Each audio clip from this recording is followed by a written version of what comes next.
Kung maibabalik ko lang ang nakaraan at bibigyan ko ng isang payo ang batang sarili ko, ano kaya ito? Huwag kang sumuko. At kung bibigyan ko kayong lahat ng isang payo, ano rin kaya ito? Huwag kang sumuko. Napakalungkot tingnan na halos lahat ng tao ay sumuko sa mga pangarap nila dahil lamang sa idinidikta ng ibang tao. You don't need to fit in. You do need to walk alone. If people don't support you, then who cares? This is your life. Habang nangangarap ka ng mataas para sa sarili mo, mas lalong dumami ang mga bagay na hahadlang sa'yo. Sometimes friends will hold you back. Society won't support you. Or worse, your parents will stop you from doing what you want. Life has plenty of examples of what could go wrong. Plenty of examples of how hard life is, how much of a struggle life is. Pero wag kang sumuko kagad. This is reality. You're not the only one who play this game. We all do.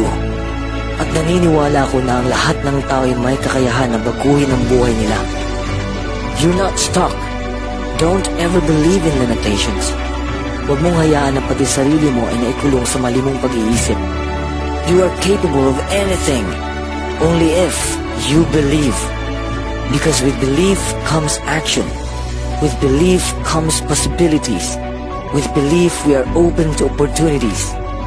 Kung hindi lang natin susukuan ang mga pangarap natin, kung palagi lang nating pag-aralan ang buhay ng matagumpay na tao, kung patuloy lang tayo sa ating paglalakbay sa kabila ng pait at sakit, kung bubuksan na natin ang diwa natin, kung tayo'y magpursige sa buhay, kung tapat tayo sa ating sarili, kung may pananalig lang tayo sa ating Diyos, guess what?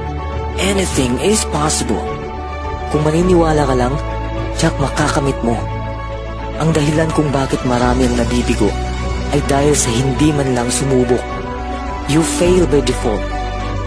Lahat ng bagay na gusto mong makamit ay hindi madali. There's no easy way, but never give up. Again, there's no easy way, but the surefire way to not achieving anything is if you never try in the first place. Alam naman natin na hindi natin hawak ang kinabukasan, pero hawak natin ang ngayon. What you do today will shape your future. Hindi man mangyari ang inaasam mo sa ngayon, huwag kang susuko. Winners never quit. Quitters never win. Never give up. Never ever give up. Create your own reality.